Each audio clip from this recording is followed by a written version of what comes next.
All right. Worldly deceived. The ego then is a false self-identity, and that is why the text say we have a power working disease of worldliness. We are all suffering from it. Culprit is the time. We limit ourselves and it's very difficult. I mean, the level of the reflection, ego. Do not blame the world for all our suffering. The world would always be what it is. So the cure for the disease is that we have to look for the original, the Atman, the real I itself. If we can experience that real I, the disease of worldliness will not affect us.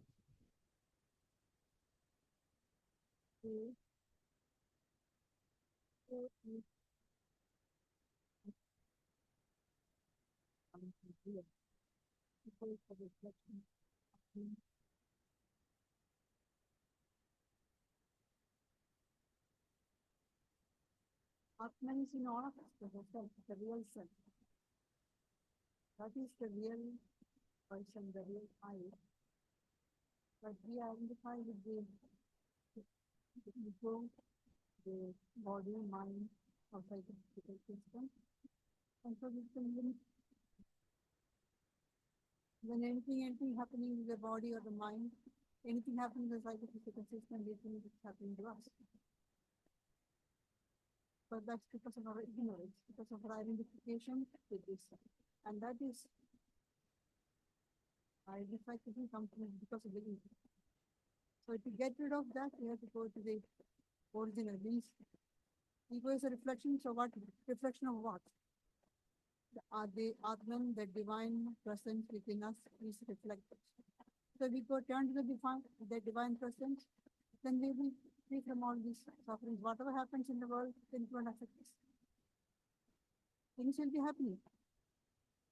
The happiness and misery will be coming to the psychophysical system, but we won't be affected. We used to say when Swami Vedanta is with the local offering. Oh mind, let the body and the mind know each other, all the suffering, but you fix on the self. The body, suffering still for the body. Body, mind will suffer. The suffering will be there. Problems will be there. Difficulties will be there. But if you are identifying yourself with the Atman, your real I, then things will come. You observe them, but you won't be affected. But it's a long way. But we have to understand intellectually that that's not my real. That's not the real me. The me, I who is identifying with the psychophysical system is not the real me. The real I is that infinite, eternal, unchanging, ever blissful Atman. And the world says, do not blame the world for our suffering. The world will always be there. We cannot change the world. We think that, we are going to save the world, change the world.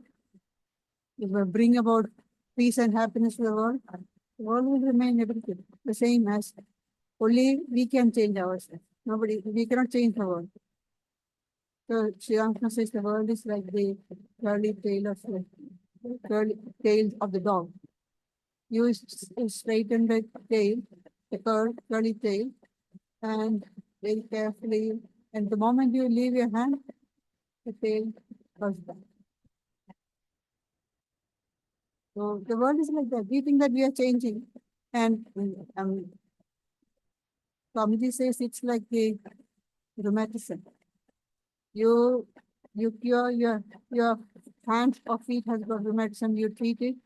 The rheumatism goes from the hand to the feet, or from the leg to the hand.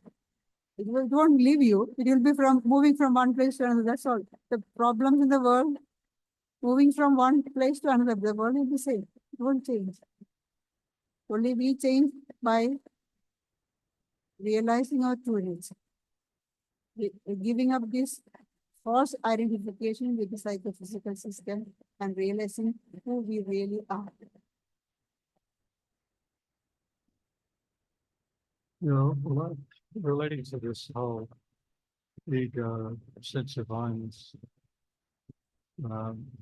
if we went into the big picture, I've always felt by having an interest in spirituality, then ideally one of the many benefits you get is you get an ability to step back from this external world, especially at times when it become terrible, and at least you know there's something more. You know, like for example, reflecting on, say, Venezuela at the moment, that's a living hell. That's hellish, and so I often feel like simply being alive in this world, it's kind of an edgy business. You never quite know what's going to come up, and sometimes it can get really, really bad. And sorry for giving you a bit of a talk here, but I'll wind it up soon. But I recently read a book which I noticed is being highlighted by one of our big bookshops, Timmins. So I'm assuming a lot of people are reading this book. And it's called I Eat the Stars by Sarah Wilson. And she has interviewed, she's a journalist, she's interviewed a lot of experts from different fields on the theme of what's coming at humanity. And there's a bit of a consensus that we're heading for, to varying degrees, nobody can say for sure, a kind of a collapse. Collapse not meaning everything's going to collapse, but that there are tough times ahead. That the idea is that at the moment we're living in a kind of a dream world where we're getting everything we want. And that's unnatural. It's not normal. We can't continue. So her whole idea is being prepared that things are going to get a bit tighter and a bit harder, and we're going to have to face greater challenges. The consensus is that's unavoidable and it's coming.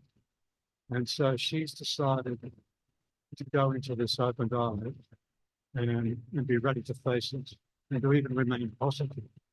So I'm relating all this to this whole sense of I-ness in our golden little world we're in at the moment. And how, to the extent we're identified with this external world, and to the extent that we can, if we can't step back from that, we'll be able to be a witness that it's going to make us harder in the times to come. But, That's right. And things, already we are seeing, don't have to wait for a long time. We are reading or hearing how this northern hemisphere is going through very hot time. Temperature has gone up in the Europe and everywhere. I heard somebody was saying the other day in Karachi it's 50 degrees. So heat is coming, climate change is happening, and then we'll have heavy rain and extreme wind, everything will come. And then all this is man-made. We are destroying the whole thing. And if you can step back, then you'll be able to go through it without mentally breaking.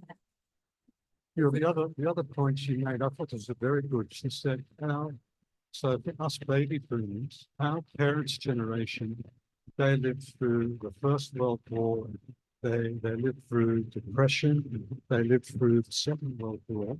So her point is, my parents' generation, they were compelled to have to change their, they were faced with restrictions and shortages and difficulties and fear, uncertainty and loss, and they got through it. So her point is, whatever's coming now, she's believing similar sort of things are going to come now, similar sort of situation that we're going to have to face.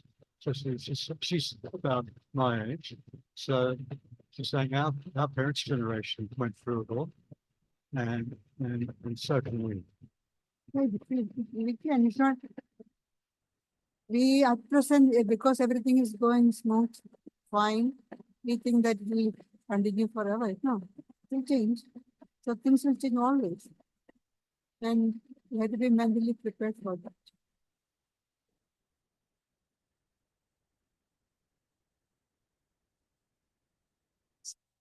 It's a victim. Last week, this one, you talked about the change in the electric change. But when you actually look back 5 years ago, that's when it's changed. So when you talk about things that is it what's the outside, then it's really important. Change is always there. The whole world is always changing. There is nothing that does not change. The only thing which doesn't change is the self, capitalist, Atman. Everything else changes. But when I said we cannot change the world, means we think that we can change the world to the better. That's what I said. We cannot make the world all good without any problem, without any suffering. No, that's not possible. The problems and sufferings, difficulties will be there.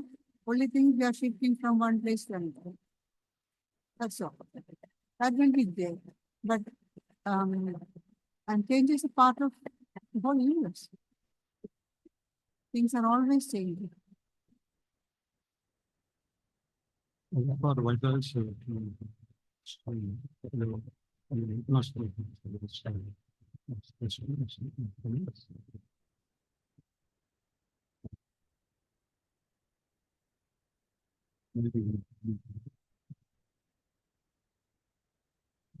deep sleep equals no worries.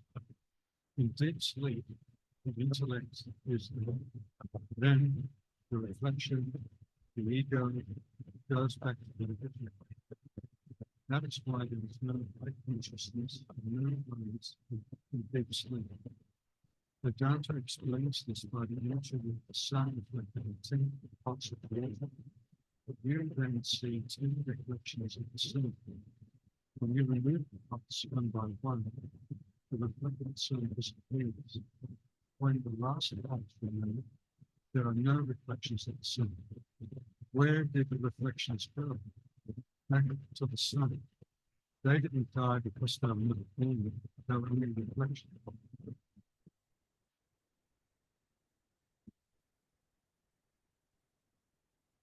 Ego goes back to the inspirational activity. It's the ego identifying with the body-mind complex. The physical system is generating all the actions and living in the body. And when the ego is back to the source, the Atman, then the body is inactive. And in deep sleep, you don't do anything. Of course, the internal organs are all working. But physically, externally, we are not doing anything. We are inactive. And there is no problem, no worries. However, whatever the great worries that you have, sorrows we have. If you are sleeping, if you have got really big shock or really terrible problem, some worries, it may take a long time for it to sleep. But once you are sleeping, in deep sleep, that for the time being, you don't remember anything. Or they haven't disappeared, but the identification of the ego with the psychophysical system has gone, so we are not conscious of any of those words.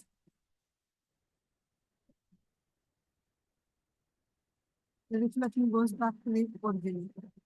That's all. So when we have problems, they say sleep over. Sleep over the problem. You may able to um, how to face this. Sleep over it. You may get some solution because the mind settles down in deep sleep, and then it's actually the ego is touching the Atman. Then when it comes back, when you wake up, the ego is back.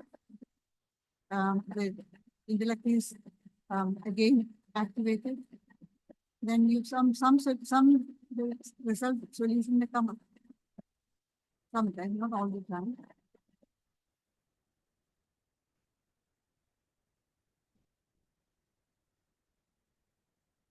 That's when you went through these slides in front of us, that involves the possibility for those of you who, like me, have experienced genuine anesthetic, and often wondered afterwards what other benefits for that.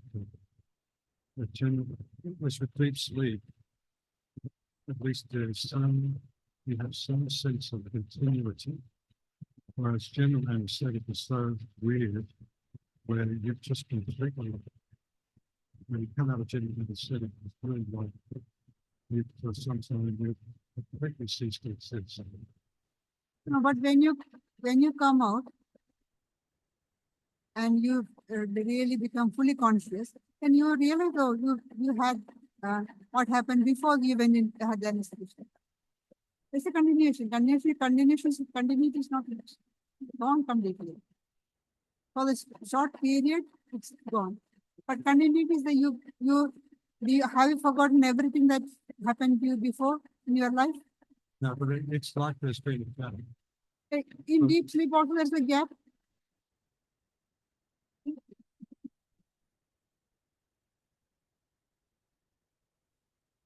It's normal.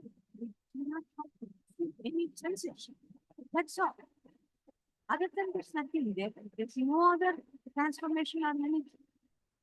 It's just completely inability of organ to get any implanted and explained.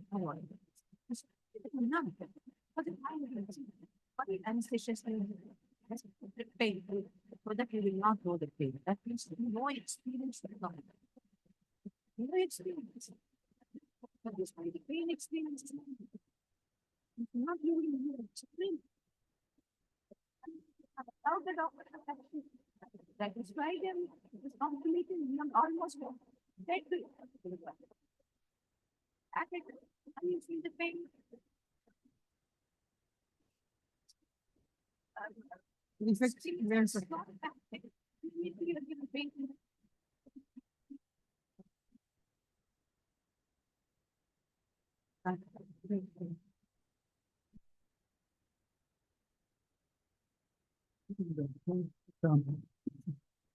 Remember, you mentioned the small brain surgery. Rather than receiving this initial state of meditation, similar similar situation to one No. No, what happened? He completely withdrew his mind from the body. You feel the pain only when the mind is related to the body, connected to the body, identified with the body. At present, we cannot withdraw our mind from the body. Our mind is always connected with the body. A fly or mosquito flying near your face, you can feel it. We are so sensitive. Our mind is by body is all over the body, the mind. But Swami was able to withdraw the mind completely. He said, just give me a few minutes. And another time, the same thing happened because the first time he refused anesthesia chloroform and operation was done. The doctor, the second time, and without telling him, he just applied the lancet and Swami screamed. But last time I did, you didn't say anything, but you gave me warning, I could withdraw my mind. So because the mind was fixed to the, identified with the body, you could feel it. In when Robert is speaking about complete anesthesia, the mind is put to sleep. The brain is sleeping. The whole system is sleeping. So you don't realize anything, remember anything for the short period completely.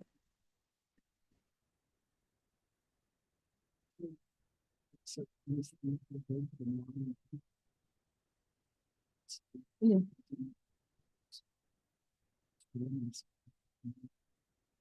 Detached from the body. Yes.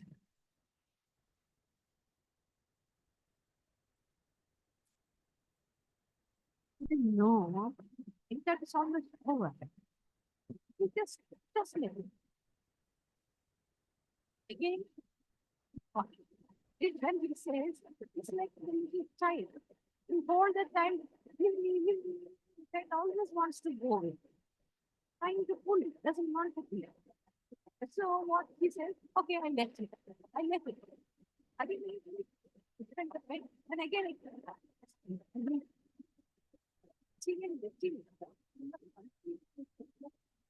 that's an organ.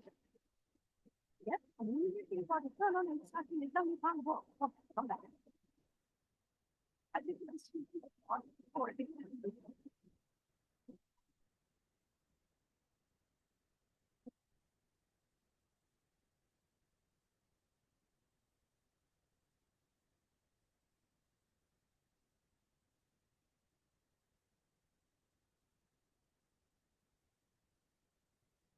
That's somewhere probably from Swami Ranga, the command of the difference between deep sleep and the spiritual state of samadhi or self-realization is that when you come out of deep sleep, there is no change in your mental disposition or your attitude or anything like that.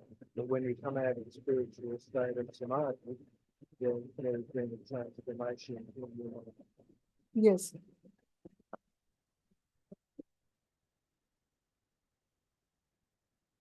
Swami Vivekananda says, a fool goes to sleep, comes out a fool, but a fool goes into samadhi, comes out a sage. Complete differences, change, whole total change of the personality happens in samadhi. Because you are coming in contact with the Atman, and then the ego, the reflection is merges back into the original. And then all the realization, the knowledge, true knowledge comes to you. You become passive in samadhi. In deep sleep, the Atmanism has gone back, but we are in ignorance. We come back to ignorance.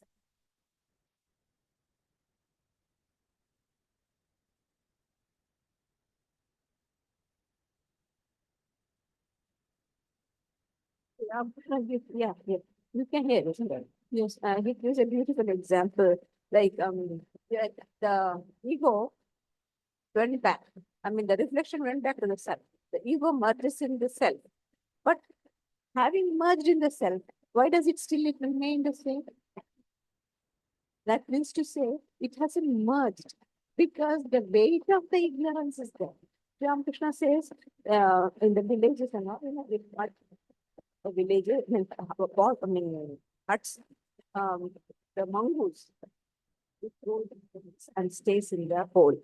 And the little boys, naughty boys, what they do, they tie a stone or a big tail, and the poor mongoose wants to go and stay nicely in the hole, but the weight of the stone or the brick, it falls. Again, it goes, tries to go and take the wood. So the weight of the ignorance, weight of the samskara, because the samskaras are not burnt, there's no, we have not worked on it, that's heaviness is there. That's why though it merges, it comes back as the same.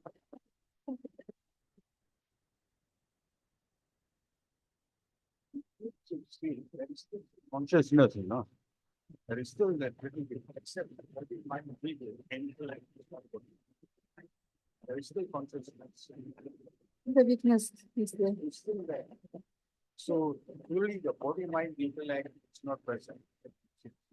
That's what I understand. Yes, the consciousness, that is the Atman, is there. That is If Atman is not there, you will be dead.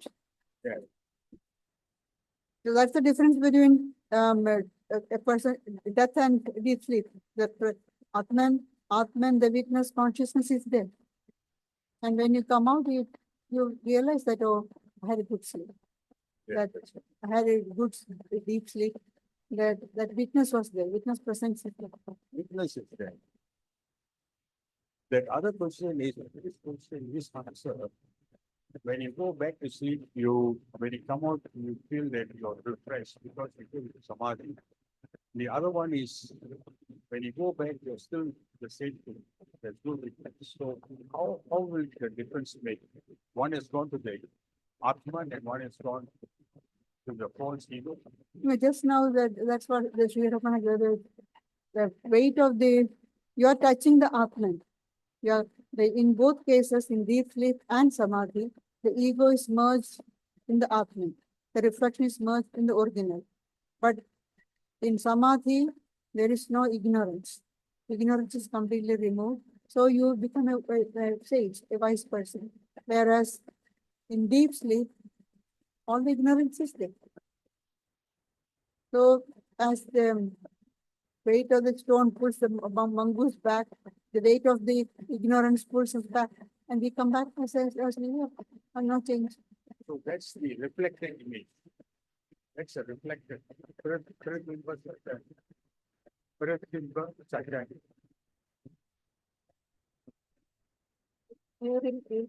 two types of powers of ignorance.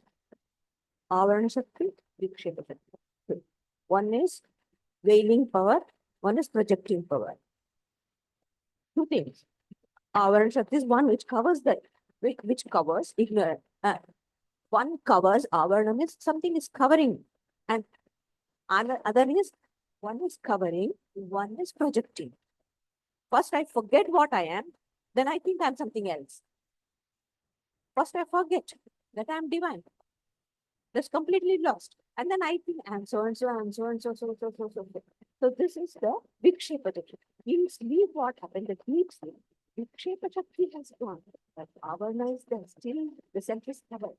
That is why we come back as fools. But in Samadhi, what happens? Both the Shaktis are gone. Both the Shaktis are gone. You hold close. Then you remain what you are. You remain what you are. And there is no question of being perception of who is witnessing it, who is experiencing the Samadhi. The other day on the Friday, that John was trying his best to ask, who is experiencing the Samadhi? Samadhi is not an experience. It's being. You are just that. Again, if you have the experience, you have to bring back the mind. Why couldn't Sri Ramakrishna tell that today I will clarify everything, he will think and will start. And he's explaining, then he's nowhere. He's not. He's in deep samadhi. Who can tell who? Experience is not the question. Who is experiencing? The person who is experiencing is not able to tell what he's experiencing because he's not there. No, everything is gone. You are just what you are. You're just what you are. One infinite or particular experience. So how will you explain? What will you explain? How will you explain your experience? That is why there's absolutely nothing. But when you come back, the mind is refined and completely transformed. You make this flow. Ramakrishna said, this is just previous flow, nothing else. It can't be anything. Just flow. Holding on to that flow, we work on ourselves, then we will have something.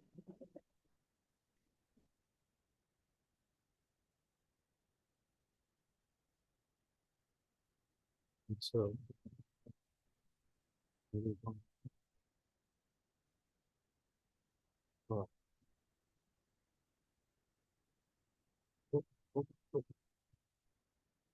Sri Karacharya says that the ignorance about true, I think, gives rise to desire.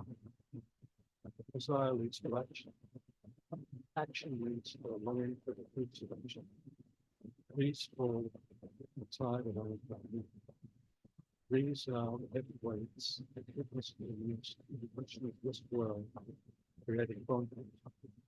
We are often conflict on a desire to acquire and accumulate objects that at first appear attractive and beautiful, but too soon rediscover in its useless. First we look. Look means look. Look means took. Took means it comes home. And once we do not know where to keep it. When new things come, old things are pushed into the basement. And one day we find that the basement is full. They all become a burden, and we need to be free of them. So we have a garage sale to get rid of them. Because we lack discrimination, we do not think about whether we need a thing or not. So pause and think when a desire arises. And the desire arises because of the ignorance of our true identity. If we are conscious that I am the ever blissful Atman, then I won't have any desire. I'm fully satisfied, contented. There's nothing I lack.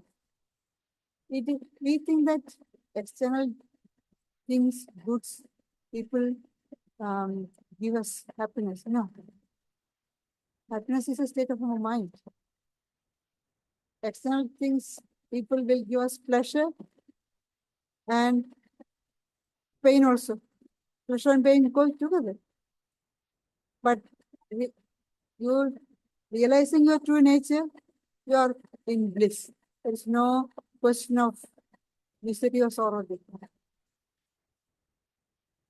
And that ignorance of the true nature gives us rise to desire. I want to go there. Now, I want to go to India. Now, I can't go to India, so I'm unhappy. I want to go, or I want to buy this thing. I try, look at it, so beautiful. I try, get it. So, first it is look. Then I say, save money. Then I decided to buy it. Once the decision is done, made, I took it home. And once it comes home, the happiness half the time goes away. Because I bought a new car, brand new car, the latest model. I brought it home, but I found my friend has got a better car. So the happiness of getting a new car is gone because we are comparing with others. We always have got this tendency to compare with other people. We live in other people's mind. What are they saying? Many of the time I wonder why these people have all these waterfront homes, paying a lot of money. They don't have time to stay there. Early morning, even before sunrise, they're off to work. Come back at night. Another enjoying the water view. Of course, on weekends when they invite friends, then sure. So living in other people's mind. You don't have time to live in your own house. All desires because of the false identification, ignorance of a true identity. We've got all these desires and all these.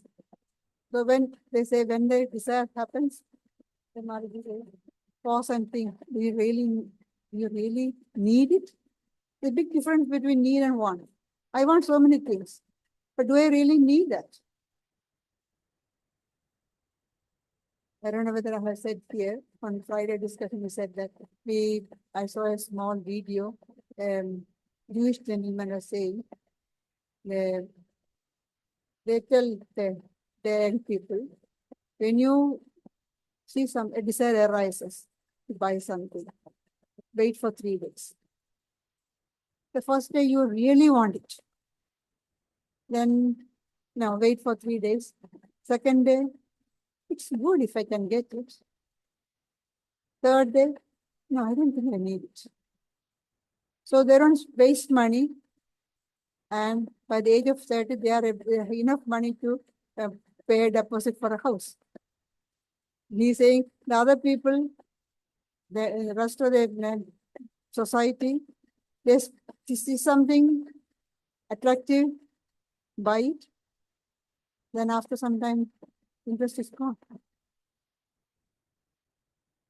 There are people who buy a lot of clothes, not even even the label is not sitting there in the wardrobe.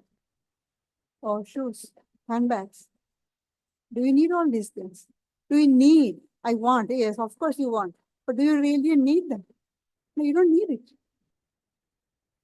If you confine yourself to your needs, then there'll be enough for everybody. There won't be any poverty if everybody confines their needs. But if some people go on wanting things, and so other people can't have rest of a certain portion of the society can't afford what they need. This is what's happened. When I said this, one one person who comes to the Robertson and also to the Nunnery, he said, I wanted his watch, some special thing which got everything. Your heart rate, your BP, all sorts of things are there.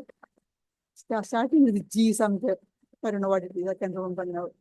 And he said, I waited for 3 days. After 3 days, I still wanted, so I bought it.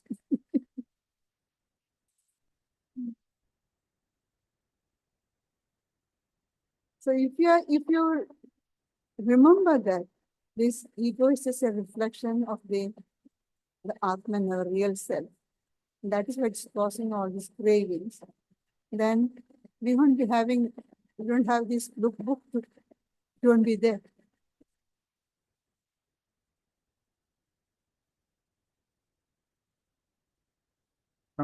It's the sentence that what's on there is possible and can still. The fact that you have ignorance of the true identity, you have a desire. Why isn't the true identity itself? Because it's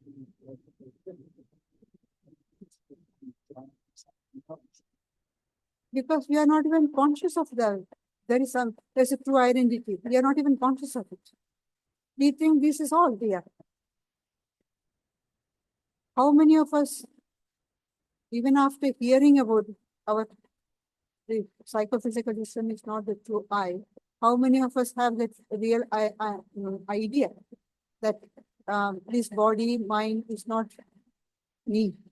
I am something different. We don't, even after hearing, we don't have that. It takes a long time because ignorance is so deep rooted. Ignorance is so deep rooted that it takes a lot of hard work to get rid of it. So that's why we don't have the desire to know the true identity.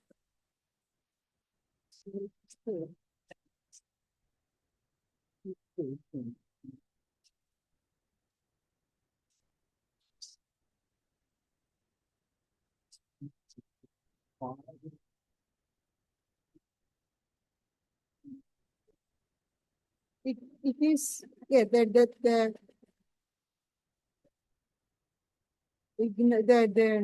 lack of connection with the true identity is what is causing the real feeling of lacking something. But we redirect or we direct it in the wrong way. We think that if we are all searching for happiness, the real bliss that is within us, but we think that external things will give us happiness. So we are looking for external things. We all want to, our true nature is knowledge, consciousness, awareness. But we are looking for in the external world. If I know all these things, I think I'll get knowledge. And our true nature is existence. And because we have identified with the body, we try to keep the body living as long as is possible. because we think I'm the body. I want to exist. I want to be. I want to remain alive. We, we are searching for the true identity, existence, knowledge, bliss, but in the opposite, in the wrong way. Wrong way.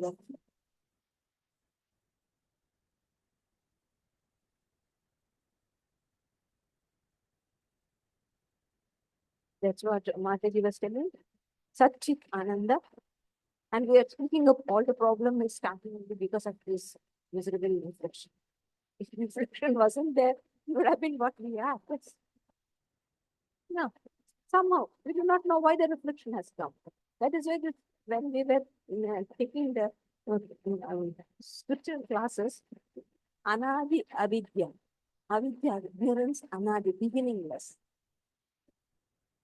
Ignorance is beginningless. When did it start? I who am infinite consciousness. How did I think myself as matter?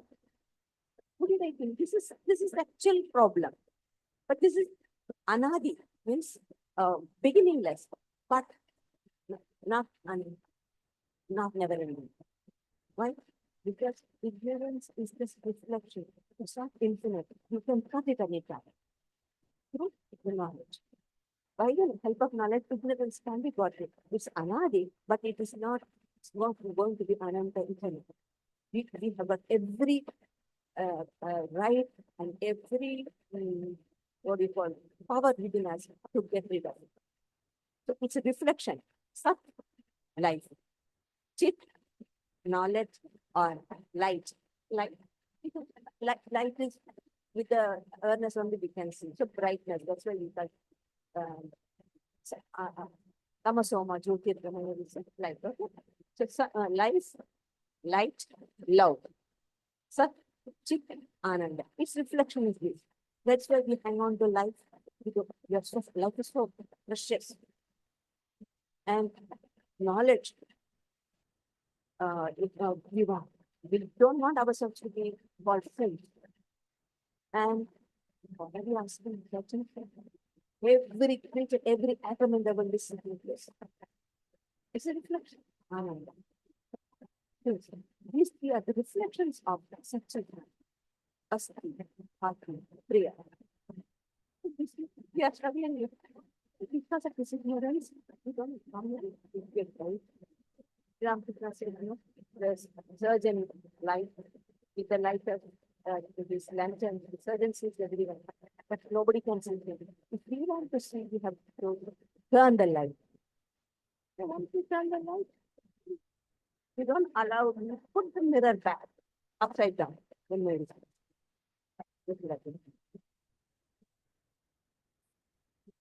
You come from the Brahma, so you are part and parcel of Brahma, right? But how will you end up in such a situation? Yes, now you said ignorance. The ignorance is there. You cannot see when you are sleeping, when you are dreaming. Do you know you remember you are dreaming? Only when you wake up, you realize you are dreaming. Yeah. So this just like that, you are in the dream. You are in a dream now. When you wake up, you realize you are waking. There's not much time. Vivekananda says it's an illogical question to ask why. As long as we think that, what do you call, within time and space aside, Periphery of time. time. So you can never ask that question. But when you come out of it, if you can come out of it, the question doesn't remain. For you will see you are never far. You may ask, but it's an illogical question. That's why we are not. There's no answer. There's no answer for it. Vedanta says there is no answer. But when you come out of it, if you can, if you work on yourself, if you can diligently work on yourself and come out, that person doesn't remain. The suffering is there because still you haven't come out of it. That's why.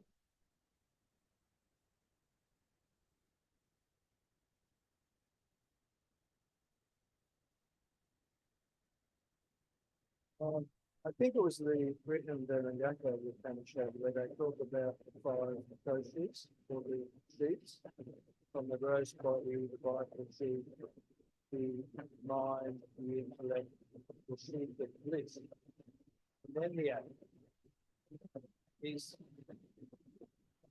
the question I suppose is, we talk about existence and it's absolute, it's a nature, we're happy. But then amongst that truth concept, bliss is not it's beyond that. Yes. Is that correct? Yes. So There, when we talk about existence, knowledge, and bliss absolute, there's sort of the nature of the act, but not uh, a bit confusing. we cannot say, see, when you say Atman, it's not a material concrete thing to say nature of that thing. We can say nature of the external material objects. This is for about Atman, when we say existence, knowledge, bliss is the nature of Atman. No. Existence, knowledge, bliss is Atman.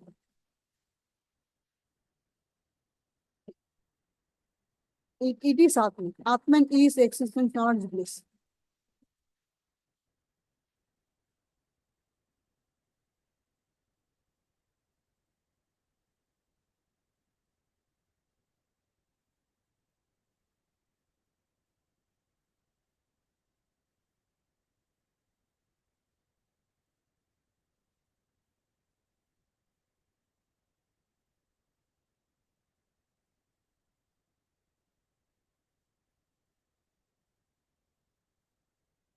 Since the Atman Anandamaya portion is very close to the Atman, it's a last, it's very thin, very, like Sri Ramakrishna says, the light is there in the lantern, but there is a glass. So you see the light, it's emanating light. So the darkness is within is gone. But still you can't touch because there is that covering it. Very clean glass. It's still the that is Anand. It's really, this is really that time. That's why we go that we are very. That's why Sri Ramakrishna could not break Mother Kali. She came and stayed. That is the Anandamaya. And you have to break it.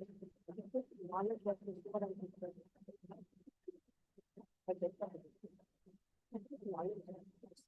Not that limit form, the blissful part of the matter, even the picture is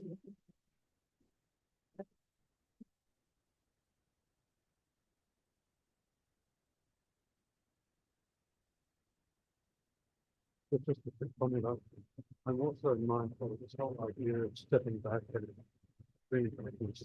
Well, on the other hand, what I really love is the idea that this is a very gross level of reality. And these questions of why we suffer, why we fear, only apply in this gross level, whereas we know from Vedanta, this is just, in physics, it's just swirling energy. I mean, it's only relatively real. So in a way, I feel that answers the question that this is not all there is. And this is not really real. It's only it's a very limited manifestation actually. Very new. Yeah, looking for truth. Patanjali in his Yoga Sutras gives a beautiful explanation for asmita, or ego consciousness. He says asmita, or ego consciousness, is the sphere's identification with the instrument of seeing. The body, mind, intellect complex is my instrument, and I look through it. I am the seer, Atman. Centuries ago, St. Francis of Assisi made a similar and significant statement. He whom you are looking for is what is looking for. I'm looking for the truth, but it is truth that is looking through you. Look back, look into the inside, not the outside.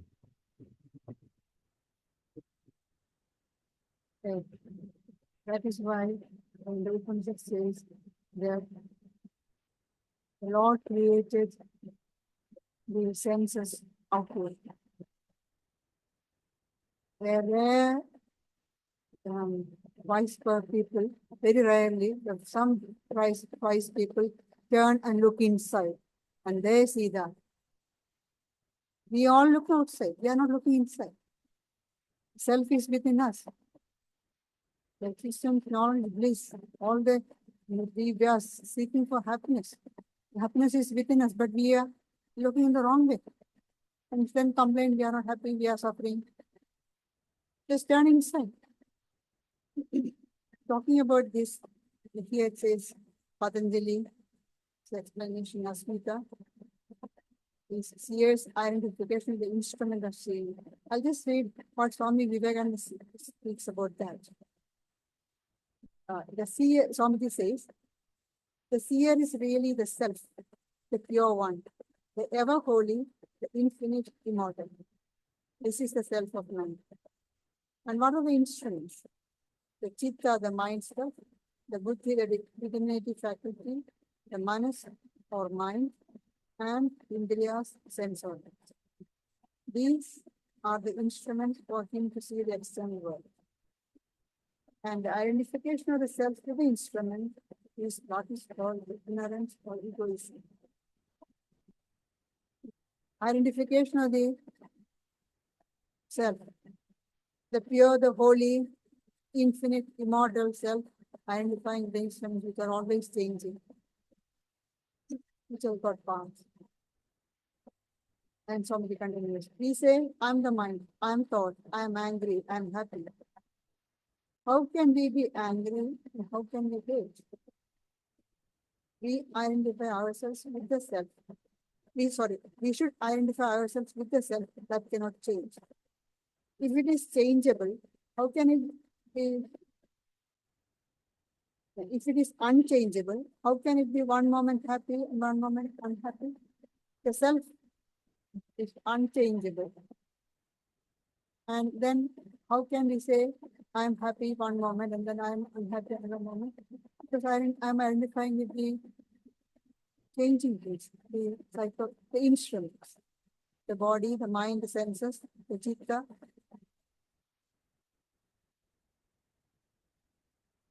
If it is unchangeable, how can it be one moment happy and one moment unhappy? It is formless, infinite communication. What can change it? It is beyond all law. What can affect it? Nothing in the universe can produce an effect on it. Yet, through ignorance, we identify ourselves with the mindset and think we feel pleasure or pain. That answers your question. You asked, why should we feel pleasure or pain? Because of the identification. Through ignorance, we identify ourselves with the mind stuff, and then feel pleasure or pain. And it is this false identification of the seer, identifying with the instrument of seeing. If you realize that I have done all, then we won't identify and then we won't feel pleasure or pain.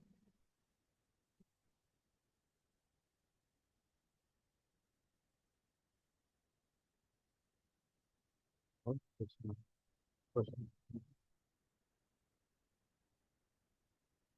Something about, you don't think it's public contain rights, forces, potatoes, and monsters placed over the line. When the water boils, rice and potatoes start jumping. They think they are jumping by their own strength. Once the fire is gone, all the jumping stops. We're all like that. It continues. I consciousness identify with the senses, says mind jumping again.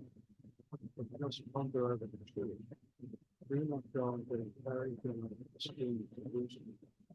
You may live your life in your way, once in a while. Pause and check yourself. Gain control over yourself inside the next step. Now and then, we need to pause in our life and take stock of it. We need to understand where we are, what we are, how to improve ourselves, and from it. See, the eye consciousness identify with the senses. Say, I'm jelling away. You think that that identification is saying, I am so important, I'm so rich, I'm so powerful, I'm suffering, I'm miserable, I'm weak, I'm sick. All this is identification. All this is jumping about. But if you realize that you are not that body, intellect in a psychophysical system, then you won't have that. You won't be jumping around. You won't have all this. No pain, no pleasure.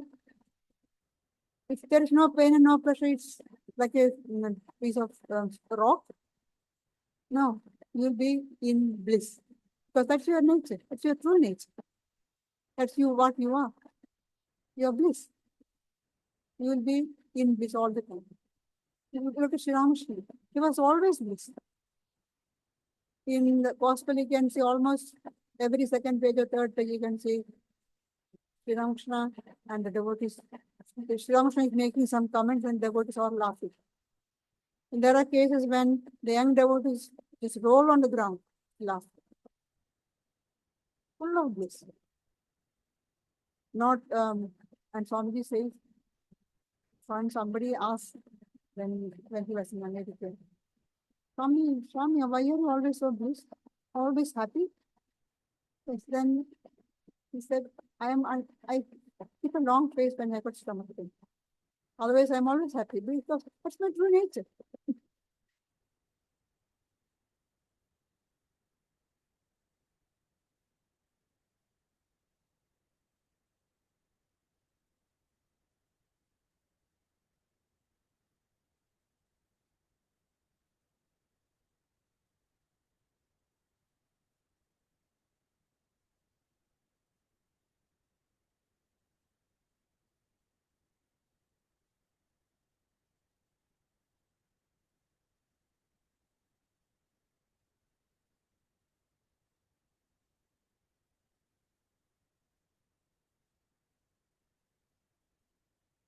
So we heard on Friday, we got about the discussion next Sunday, we talk on the gospel of Krishna. The coming to the introduction, check out to the talk. In the evening next Sunday from 8 to 9 p.m. via Microsoft Teams, Dr. coming to the meeting. Now with the approval of the invitation.